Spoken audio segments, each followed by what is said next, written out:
الحمد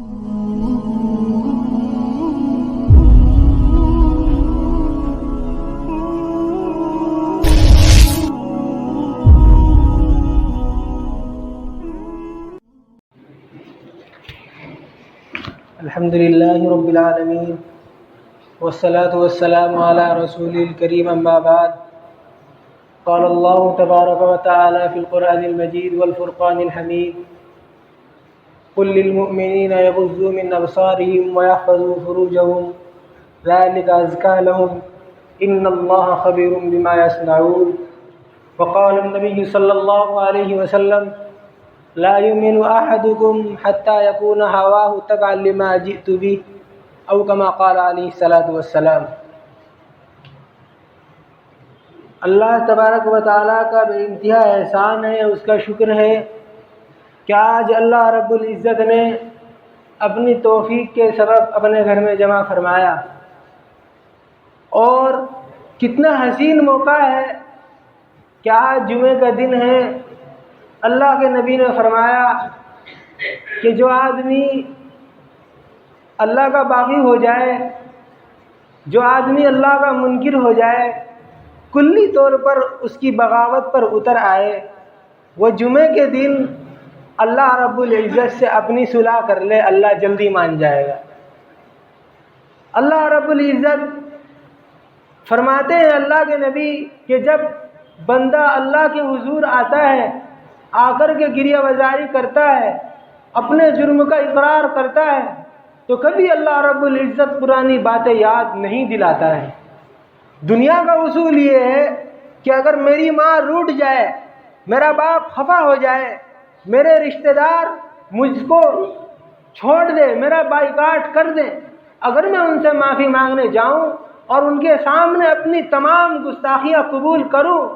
تو یہ کہیں نہ کہیں بات آتی ہے کہ پہلے کہاں تھے،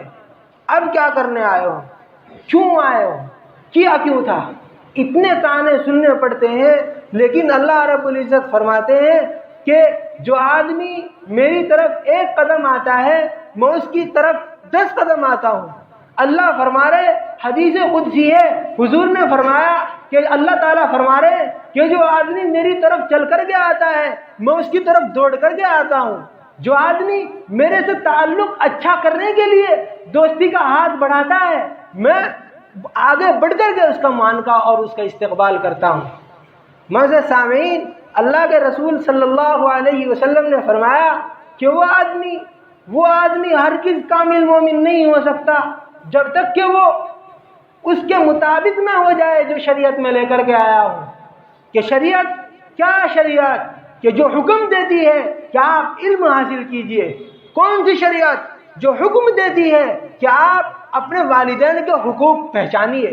کون سی شریعت؟ وہی شریعت کہ جس کو اللہ رب العزت نے فرمایا ان الدین عند اللہ الاسلام، کہ اللہ رب العزت کے یہاں جو دین مقبول ہے وہ دین اسلام مقبول ہے۔ یہودیت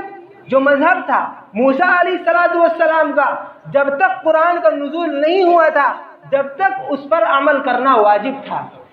انجیل جو حضرت عیسیٰ علیہ السلام پر نازل کی گئی، مذہب عیسائیت، وہ اس وقت مقبول تھا اور محترم تھا کہ جب تک قرآن کا نزول نہیں ہوا تھا، اور جب قرآن کا نزول ہو گیا، حضور فرما رہے ایک مرتبہ حضرت عمر انجیل کے اوراق لے کر کے آئے، غالباً تورات کے اوراق لے کر کے آئے اور ان کو دیکھنے لگے۔ حضور نے فرمایا کہ تم یہ کیا کر رہے ہو؟ فرمایا اللہ کے رسول یہ تو اوراق ہیں، یہ انجیل کے اوراق ہیں، یہ تورات کے اوراق ہیں۔ اللہ کے رسول صلی اللہ علیہ وسلم غضبناک ہوئے اور فرمایا کہ تمہارے پاس قرآن نہیں ہے۔ اس سے پتہ چلتا ہے کہ اگر اللہ تعالیٰ نے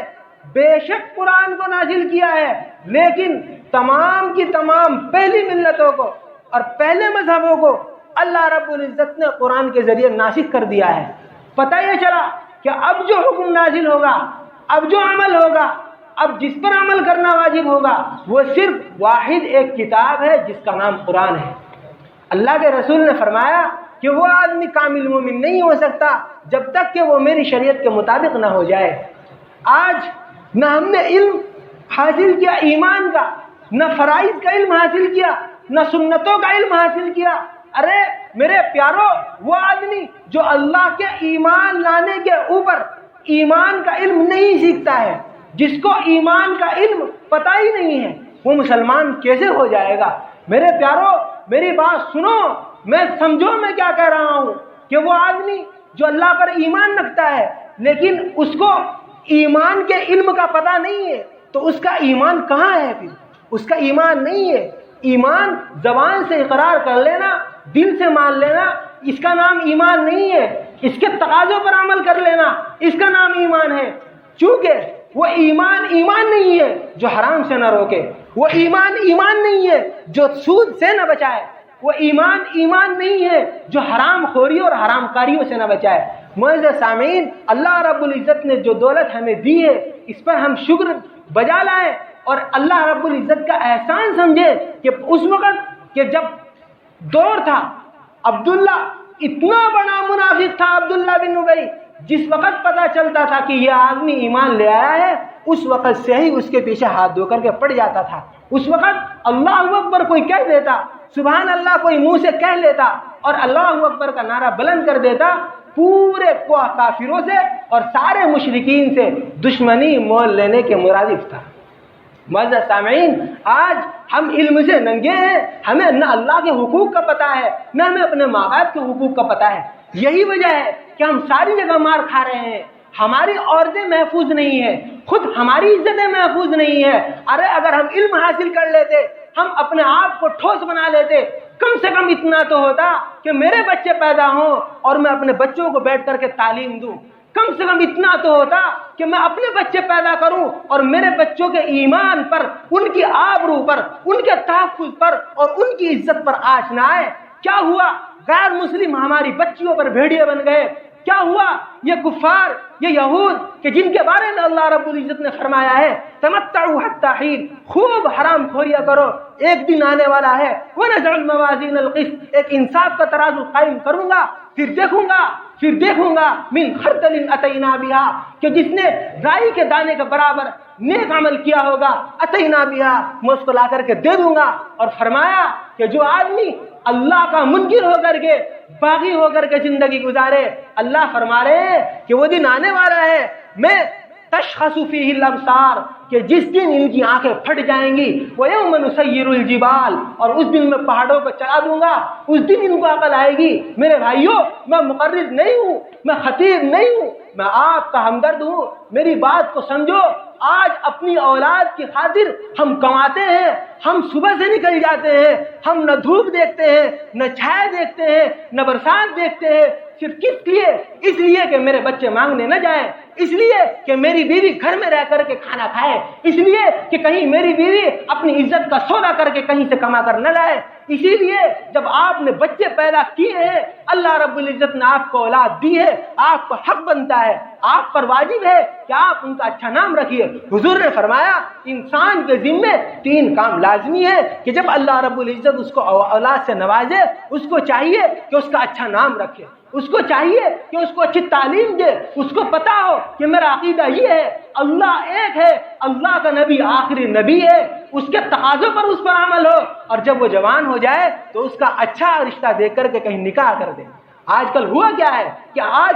عورتیں بوڑھی ہو رہی ہیں، بچیاں گھر کی دہلیز پر عمریں نکل رہی ہیں، کئی کی عمریں اس طرح نکل رہی ہیں کہ ان کے پاس مال ہے لیکن ان کو فکر نہیں ہے۔ ایک وجہ یہ ہے کہ غربت کی وجہ سے بچوں کی شادی نہیں ہو رہی ہے۔ ہمارے یہاں تو رواج نہیں ہے، نہ لوگوں کو شوق ہے۔ حیدرآباد کے اندر اور اسی طریقے سے بنگلور کے اندر یہ رواج ہے کہ مالدار لوگ اپنی کمیٹیاں قائم کرتے ہیں، وہ بچیاں جن کے نکاح نہیں ہو پا رہے ہیں غربت کی وجہ سے، ان کے نکاح کا انتظام ہوتا ہے۔ وہ بیوائیں کہ جن کے اولاد اور جن کی اولاد باغی ہو گئی، جن کے شوہر فوت ہو گئے، تو اپنا جسم فروخت کرتی ہیں، ان کے لیے ان کی شادیوں کا انتظام کیا جاتا ہے۔ یہاں تم یہ لوگ اگر یہ کرنے کا جذبہ نہیں رکھتے ہو، تمہارا مال تمہیں مبارک ہو، لیکن اللہ کے واسطے میں ہاتھ جوڑتا ہوں، آپ اپنی اولاد کے عقائد کے بارے میں سوچئے، کیونکہ وہ آدمی کہ جس کا عقیدہ خراب ہو وہ سرے سے ہی مسلمان نہیں ہے۔ بظاہر وہ آدمی اپنے آپ کو عبداللہ لکھتا رہے، مولانا لکھتا رہے، مفتی لکھتا رہے، لیکن جب عقیدے کے اندر فساد آئے گا،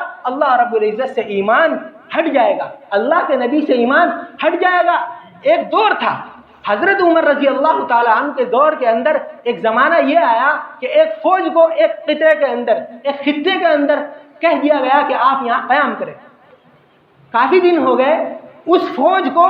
کوچ کرنا تھا، دوسری جگہ جانا تھا۔ راستے میں یہودیوں نے، عیسائیوں نے کیا کیا؟ لڑکیاں لے کر کے آئے، گھنگرو والی، ناچنے والی، جن کے بدن پر کپڑا نہیں تھا، اس لیے کہ صحابہ کو بہکا دیں، صحابہ کو پھسلا دیں، ان کا ایمان ختم کر دیں۔ پہلے سے ہی عیسائیت نے اور یہودیت نے ہمارے ایمان پر ڈاکہ ڈالنے کی جرأتیں کی ہیں، اور وہ اس میں کامیاب بھی ہوئے ہیں۔ کیوں ہوئے ہیں؟ کیونکہ مسلمان سست ہے، مسلمان غافل ہے، مسلمان اپنی وقتی راحت دیکھتا ہے کہ میں کام پہ جاؤں گا لہذا مجھے 400 روپے ملیں گے، اگر میں کام پہ نہیں گیا تو مجھے 400 روپے نہیں ملیں۔ نہیں معزز سامعین، RSS کا بھی بہت پہلے سے ان کی بنیاد یہ ہے، کبھی بھی یہ لوگ کل کے بارے میں نہیں سوچتے، یہ لوگ آئندہ 100 سال کے بارے میں سوچتے ہیں، اسی لیے ان کے مشن پورے ہوتے ہیں۔ معزز سامعین، اگر ہم لوگوں نے اپنی عقائد اور اسی طریقے سے اپنی اولاد کے بارے میں فکر نہیں کی، اللہ رب العزت پوچھیں گے۔ میرے نبی نے فرمایا کہ وہ اولاد جو اپنی گناہ کے کرتب کی وجہ سے میدان محشر کے اندر جب جہنم میں جانے کا اعلان ہوگا، فرمائے گی یا اللہ میں مکلف نہیں تھی، شریعت کا مکلف مجھے بعد میں بنایا گیا تھا، لیکن میرے ماں باپ کو مکلف بنایا گیا تھا، انہوں نے مجھے تعلیم سے آراستہ نہیں کیا، انہوں نے مجھے عقائد کے بارے میں نہیں بتایا، انہوں نے ایمان نہیں بتایا کیا ہے، انہوں نے نہیں بتایا کہ حضور سے عشق کیا ہوتا ہے، حضور سے محبت کیا ہوتی ہے۔ وہ اولاد آپ کو اور مجھ کو، اللہ بچائے، وہی اولاد آپ کو اور مجھ کو جہنم میں گھسیٹ کر کے لے جائے گی، اور یہ وہ عذر ان کا قبول کیا جائے گا کہ ہاں واقعتاً آپ مکلف نہیں تھے کیونکہ آپ چھوٹے تھے۔ میں بتلا رہا تھا کہ جب صحابہ گزرنے لگے تو ان یہودیوں نے، ان عیسائیوں نے ان لڑکیوں کو بٹھلا دیا۔ جب صحابہ گزرنے لگے تو دیکھا یہاں ایمان کا خطرہ ہے، فوراً امیر المومنین کو خط لکھا، گورنر نے یہ کہا کہ ہم جس راستے سے آ رہے ہیں وہاں پر یہودیوں نے اپنی لڑکیاں بٹھا دی ہیں، اپنی بیٹیاں بٹھا دی ہیں، صرف اس لیے کہ ہمارے ایمان پر ڈاکہ آ جائے، ہم ایمان سے محروم ہو جائیں۔ پتا چلا کہ اپنے ایمان کی فکر تھی، حضرت عمر نے ایک آیت لکھی، کیا کہا کہ پورے مجمع کو اکٹھا کر کے ایک آیت سنا دو، اور اس آیت کے سنانے کے بعد گزر جاؤ، انشاءاللہ تمہارے ایمان پر آنچ نہیں آئے گی۔ کیا آیت تھی؟ فرماتے ہیں قل للمؤمنین یغضوا من ابصارہم، اے اللہ کے نبی آپ فرما دیجئے اپنے صحابہ سے، قل للمؤمنین آپ ایمان والوں سے فرما دیجئے، یغضوا من ابصارہم اپنی نگاہوں کو نیچا کریں، ویحفظوا فروجہم اپنی شرمگاہوں کی حفاظت کریں۔ فرمایا ذالک ازکی لہم، یہ ان کے لیے بہتر ہے، کئی گنا زیادہ بہتر ہے، کیونکہ جہاں انسان کی نظر چلی گئی وہاں انسان کا وجود چلا جاتا ہے، اس بات کا آپ یقین رکھیں۔ اسباب ہو یا نہ ہو، جہاں انسان کی نظر ارادتاً کسی آدمی نے نگاہ ڈالی اور وہ دیکھتا رہا اور اس پر جمع رہا، وہ دن دور نہیں ہے کہ اس پر قوم لوط کے کوڑے برس نہ جائیں اور قوم سمود کی بجلیاں کڑک نہ جائیں اور ان کے پتھر برس نہ جائیں۔ وہ دن دور نہیں ہے کہ جب انسان اپنی، امام شافعی نے فرمایا کہ وہ انسان کہ جس کی نگاہ آوارہ ہو جائے، وہ انسان کہ جس کی نگاہ اس کے کنٹرول میں نہ ہو، اس کے قابو میں نہ ہو، دنیا میں کوئی بڑا کام نہیں کر سکتا۔ اتنا ضرور ہوگا کہ ایک دکان بنا کر کے بیٹھ جائے گا، پرچون کا سامان اس میں ڈال لے گا، اپنے بچوں کا پیٹ بھرے گا، اس کے علاوہ وہ کچھ نہیں کر سکتا۔ بڑا کام سے مراد یہ ہے دین میں سبقت نہیں کر سکتا، اس کا ایمان، اس کا عقائد، اس کے نظریات، اس کے معلومات وہی محدود ہو کر کے رہ جائیں گے۔ معزز سامعین، آپ سے التجا ہے، متوازیانہ ہے، محبوبانہ ہے، آپ سب میرے ہم نشین ہو، میرے جاننے والے ہو، کوئی میرا رشتہ دار ہے، کوئی میرے چاچا کی مانند ہے، کوئی میرے باپ کے درجے میں بیٹھا ہوا ہے، حضرات علماء کرام بھی یہاں موجود ہیں۔ اگر آپ نے اس بات پر قدم نہیں اٹھایا، یہی عوام جو آپ کا اور میرا خیال رکھتی ہے، یہ عوام آپ کا اور میرا گریبان پکڑ کر کے میدان محشر میں پوچھے گی کہ آپ لوگوں کو محض اپنے مفادات دیکھتے رہے اور ہماری بیٹیاں ان کی عزت تار تار ہوتی رہی، آپ لوگوں کو اپنے مفادات دیکھتے رہے اور ہماری بیٹیوں کو غیر مسلموں کے یہاں منتقل کیا جاتا رہا۔ وہ دن دور نہیں ہے کہ اگر ہم نے اپنی سستی سے توبہ نہ کی، ہم نے اس پر کوئی ایکشن نہ لیا، ہماری ساری اولاد مرتد ہو جائے گی، ساری اولاد ہماری ہلاک ہو جائے گی۔ اللہ تعالیٰ بڑے بول سے بچائے۔ اگر آپ نے تعلیم سے آراستہ واسطہ نہ کیا، وہ دن دور نہیں ہے کہ میرا اور آپ کا گاؤں یہ سارا ڈوب جائے اور اس پر قوم لوط کی بجلیاں کڑک جائیں، قوم سمود کی اس پر چیخ پڑ جائے۔ معزز سامعین، اللہ رب العزت مجھے بھی اور آپ کو بھی ایمان کی فکر نصیب فرمائے۔ ہم کو چاہیے کہ ہم لوگ بالکل کلی طور پر جس طرح اپنے بچوں کو کہتے ہیں کہ